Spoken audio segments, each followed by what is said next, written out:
It was the middle of November in Moscow. Snow gently fell like ash from the gray heavens above. The streets were coated in a quiet, frozen stillness. On the corner of a busy avenue near the Belorusky railway station, a teenage boy named Ilya waited alone, his breath visible in the cold air. Ilya wasn't from the city. He had only recently moved in with his aunt after his parents were transferred to a distant region for work. Everything about Moscow felt too large, too fast, too distant. But that day, something peculiar was about to unfold. As he looked across the icy street, he noticed a girl. She was standing under the dim glow of a flickering street lamp. Her name, he would later learn, was Alina. She was wearing a red woolen coat and staring intently at a narrow alleyway beside an abandoned bookstore. There was a strangeness in her stillness. It was not fear. It was focus. Suddenly, a sharp wind rushed through the street, almost pulling Ilya's scarf from his neck. But Alina didn't move. She stepped forward, vanishing into the shadows of the alleyway. Ilya's heart pounded. Something about her presence tugged at his curiosity. Without understanding why, he crossed the road and followed her. Inside the alley, the sounds of the city seemed to vanish. Ilya could only hear his footsteps echo against the brick walls. A few meters in, he found Alina kneeling beside a rusted door, examining strange markings etched into the surface. Before he could speak, she turned her head slowly. "You can see them, can't you?" she asked. Ilya blinked. "See what?" Alina stood up. "The signs. The ones that don't belong." Ilya looked closer. Symbols, like ancient letters, glowed faintly on the door. He hadn't noticed them before, but now they shimmered under his gaze. His skin prickled. "What is this place?" he whispered. She smiled for the first time. "This, Ilya, is where the city hides its secrets." As the door creaked open by itself, a warm orange light spilled from within. The world behind that door was not the Moscow he knew. It smelled of pine and old books, and in the distance, a clock ticked backwards. Alina walked in. Ilya hesitated for only a moment before stepping into the unknown. The door shut behind them. The door had closed, but the cold no longer followed them. Inside was a long corridor lit by lanterns that swayed despite the absence of wind. The walls were lined with books without titles, their spines blank and leathery. At the end of the hall stood a grand archway, beyond which stretched a vast library, bigger than any place Ilya had seen. Rows upon rows of ancient shelves curved and twisted like vines. Ladders moved on their own. Candles floated midair, casting warm, flickering light over volumes that whispered when no one touched them. Alina walked ahead as if she had done this before. "Where are we?" Ilya asked in a hushed voice. "This is the Library of Echoes," Alina replied. "It's not part of the city, not really. It exists beside it, just hidden." The boy glanced around, his eyes wide. "Are those voices?" "Yes," she nodded. "Every book here is a memory, not a story. Some are trapped. Others wait to be remembered." As they stepped deeper, Ilya began to hear soft murmurs around him. Snippets of forgotten conversations. Laughs of children. Cries of men. Names he didn't recognize. A slender man appeared from behind one of the shelves. He wore a gray robe and spectacles with lenses that shimmered like mirrors. His presence was quiet but firm. "Alina," he said with a calm nod. "And I see you've brought someone new." "Ilya," she introduced. He followed the signs. The man observed Ilya for a long moment. Then he smiled faintly. Rare are those who see what isn't meant to be seen. He motioned for them to follow and led them to a round table in the center of the room, where an old book lay open. Its pages fluttered slowly, as if stirred by an invisible breeze. "Every city keeps secrets," the man said. "But Moscow keeps echoes. Pieces of time. Doors like the one you found appear when something ancient stirs."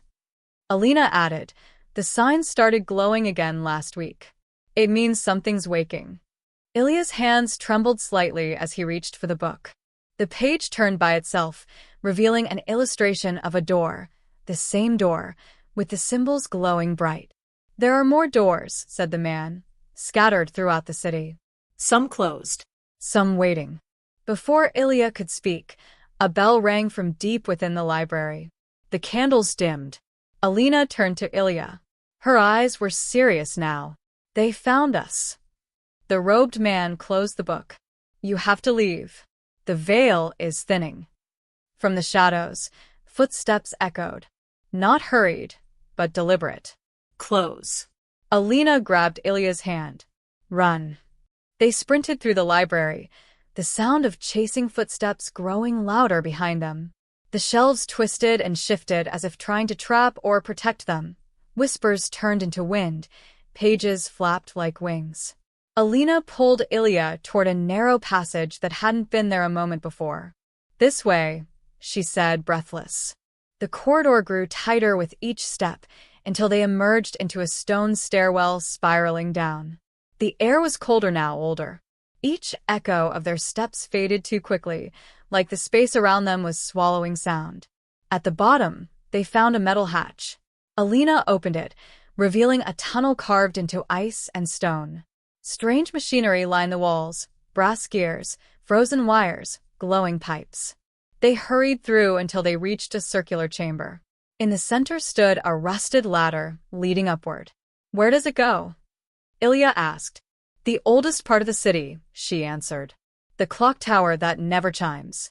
They climbed, and after what felt like an eternity, surfaced into a vast hollow structure filled with gears the size of carriages. The inside of the clock tower was silent, though its mechanisms still turned slowly, as if remembering a time it had long forgotten. Above them, the faces of the clock were covered in frost, and from the inside, the hands moved in reverse. Ilya stared. "Why is it moving backward?" "Because something is trying to undo time," Alina whispered. "The signs were never meant to wake." A heavy thud echoed from the base of the tower. They weren't alone. From the shadows emerged a figure cloaked in black, its face hidden beneath a silver mask. The air grew colder with its presence. Frost crept across the stone. "You shouldn't have opened the door," the figure said, voice metallic and low. "He is stirring." Ilya stepped back, but Alina stood firm. "We only followed the signs. We didn't summon him." The masked figure tilted its head. "Then why does the city already bleed?" Behind them, one of the massive gears let out a groaning cry and cracked. A spiderweb of frost raced across the floor. Ilya and Alina ran up a nearby staircase, leading to the belfry, the masked figure gliding after them without moving its feet. At the top, the view was surreal. Moscow stretched endlessly beneath a sky tinged in twilight, though it was noon. From this height, the city looked asleep. Alina pulled something from her coat, a small bronze key with the same ancient symbols. She held it up to the central gear. The clock screamed, and for the first time in 73 years, the tower began to chime.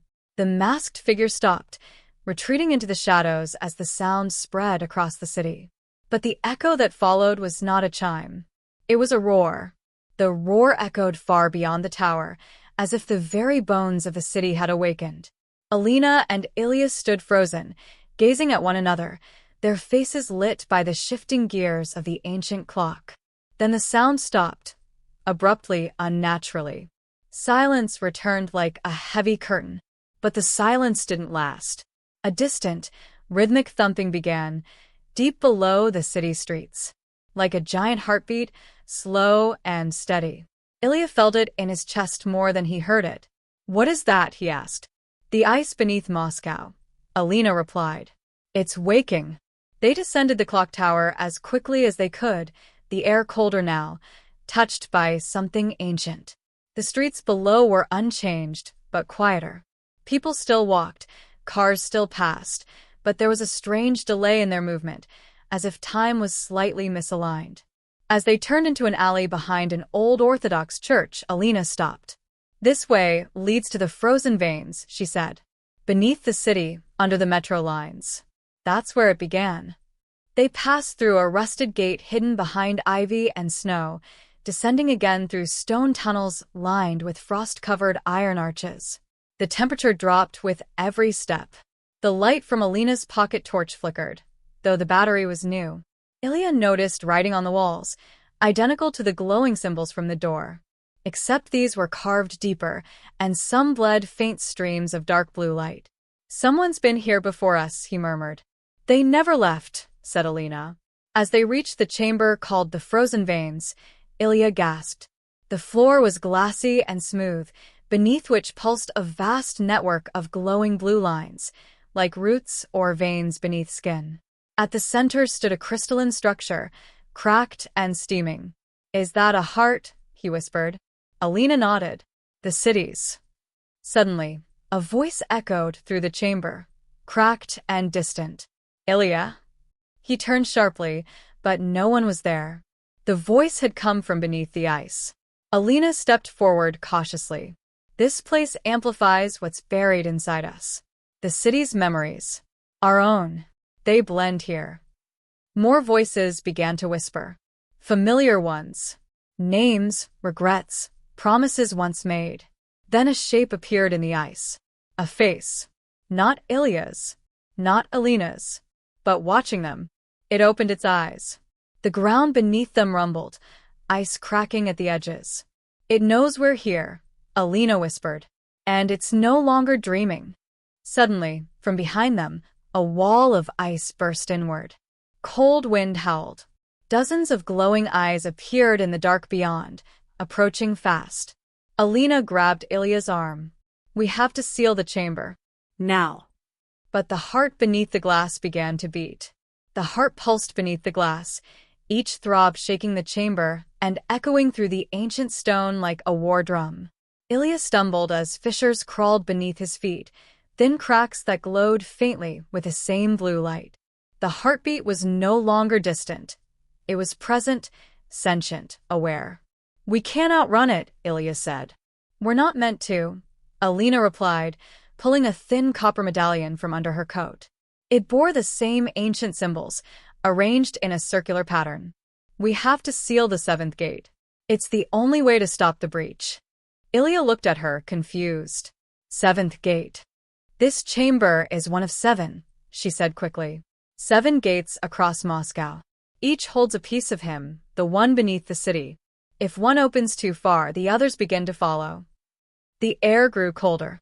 From the broken wall, the watchers began to emerge, creatures of smoke and frost, tall and silent, their eyes glowing like lanterns submerged in deep water. They did not speak. They simply moved, closer and closer, dissolving the frost into a deep black mist with every step. Alina knelt at the center of the chamber, placing the medallion onto a carved stone pedestal. The copper shimmered, but then faltered. "It's not enough," she said. "Something's missing." From behind them, a voice rasped. "Blood." The masked figure had returned, stepping through the broken wall like a shadow caught in moonlight. It did not raise its arms. It did not attack. It only stared. "The gates were sealed with sacrifice," it said. "And they will only close the same way." Ilya stepped back. "You mean one of us has to?" Alina didn't answer. Her fingers trembled as she touched the medallion again. Then she looked up. "There's another way." "But we'll need the key." "The second one." Ilya remembered. The dream he hadn't told her about. The one with the fire and the silver room. A key of iron wrapped in ivy. "I've seen it," he said, startled. Alina turned to him. "Where?" He closed his eyes, searching his memory. The Arbitskaya station. It was in the tunnels, near the broken statue of the horse. "That's a red line crossing," Alina said. "One of the oldest. We'll have to go there." "Now." The watchers hissed. The heart pounded louder, and the walls of the chamber began to weep water. As they turned to flee, the masked figure raised its hand. "I'll hold them." "You can't stop them alone," Alina warned. "I don't need to," it replied. "I only need time." Then, to Ilya, "Remember this. Do not open the last gate, no matter what it offers." The shadows swallowed the figure whole as the chamber collapsed behind them. They ran. The ice roared. The city beneath the city began to wake. The metro was nearly empty, save for a few half-asleep passengers wrapped in coats and scarves.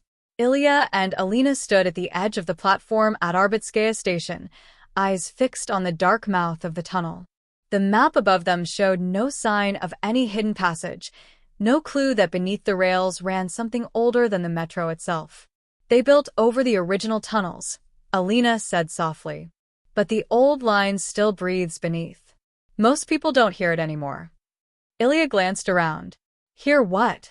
A faint rumble echoed up through the stone, not the sound of trains, but something slower, rhythmic, hollow, like a breath.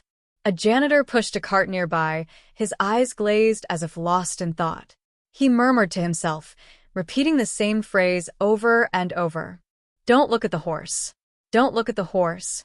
Alina caught Ilya's gaze. He's seen it too, she said.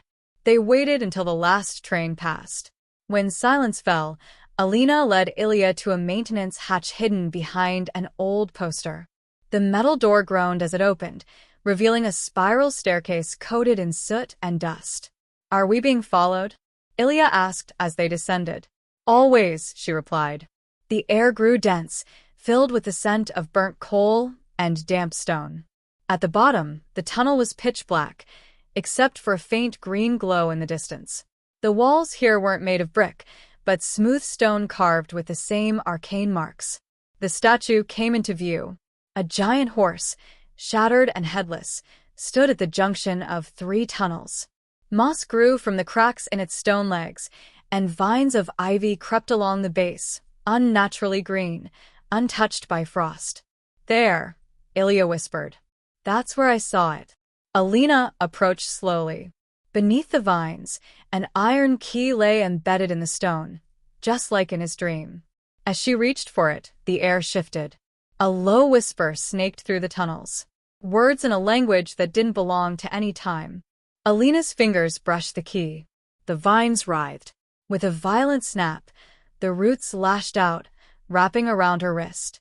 Ilya lunged forward, trying to tear them away. The ivy burned cold, like ice laced with lightning.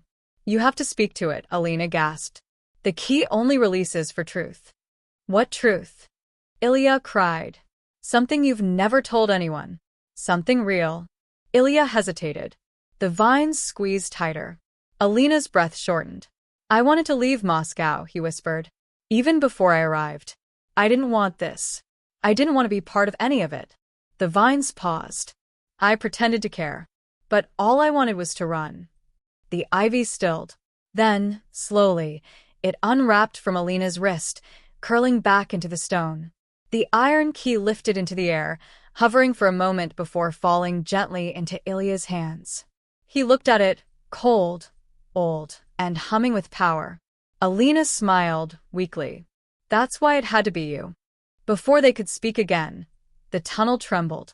From the far end, the sound of metal scraping stone echoed, followed by soft, wet footsteps. Something was coming. Ilya gripped the key tightly. Let's go, he said. They emerged from the tunnels into a forgotten street buried deep beneath Moscow, where daylight had never touched.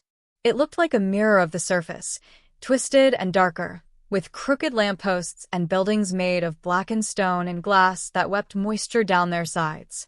This place, Ilya murmured. It looks like Moscow. It is, Alina said. But not the one we know. This is the layer beneath, the memory of the city, before it forgot itself. Their footsteps echoed unnaturally. The windows above them reflected no light, only shifting shadows. The air was thick with a scent like old paper and burnt iron. In the distance stood a colossal tower, taller than anything above ground. Its spire touched the cavern ceiling, vanishing into the stone. The 7th gate waited at its peak. That's where we have to go, Alina said, her voice hollow. But the city will try to stop us now. As they walked, buildings shifted subtly when they weren't looking, walls leaning inward, alleyways changing direction. The street signs bore names Ilya didn't recognize, written in alphabets that flickered between Cyrillic and something older. A tram screeched past suddenly, empty, yet its headlights blinked red like watching eyes. Ilya flinched. We're not alone here, are we? He asked. No, Alina said. Nothing here ever really dies. It just waits. They crossed a square, with a fountain frozen mid-splash. At its center stood a statue of a woman holding an open book, her face worn smooth by time. As they passed, the book's pages turned slowly on their own, rustling like leaves in a storm. Ilya stopped. What happens if we fail? We won't, Alina said, but her voice betrayed the shadow of doubt. As they reached the base of the tower, they found a door sealed with 7 locks, each one bearing a symbol they had seen before. Alina held up the copper medallion. The key you found will open the next layer. But after that, she trailed off. What? Ilya asked. After that, we're on our own. One by one, the locks clicked open. With the final turn, the great door groaned, opening inward with a sound like grinding bones. Inside, the tower was hollow and dark, its center filled with a winding staircase that spiraled endlessly upward. A cold wind poured down from above, laced with whispers in voices they recognized, their own, echoing back at them. You hear that? Ilya said. It's testing us, Alina whispered. The tower knows who we are, what we fear. They ascended in silence, each step heavier than the last. The higher they climbed, the more reality warped. The walls shifted like breathing lungs. Doors appeared and vanished. At one landing, Ilya saw his reflection in a mirror that hadn't been there seconds ago, except it wasn't him. It was older. Pale. Eyes hollow. He turned away, shaken. At last, they reached the chamber beneath the spire. In its center hovered a vast gate of black stone, carved with the same symbols they had seen from the beginning. Only now, they pulsed like veins filled with molten gold. The 7th gate, Alina said. The source of everything. The iron key in Ilya's hand grew warm. The gate responded to his presence, humming softly. Then a voice. Not whispered, not distant. It came from within the gate itself, and it spoke in perfect Russian. One may enter. One must stay. Ilya turned to Alina. She was already stepping back. I knew this was coming, she said. I just didn't tell you. The chamber was silent, save for the rhythmic hum of the gate. The words hung in the air, cold and final. One may enter. One must stay. Ilya stared at Alina, the iron key burning in his palm. You knew, he asked. She nodded. The old writings they all warned about the 7th gate. That it balances time and memory. One life to pass through.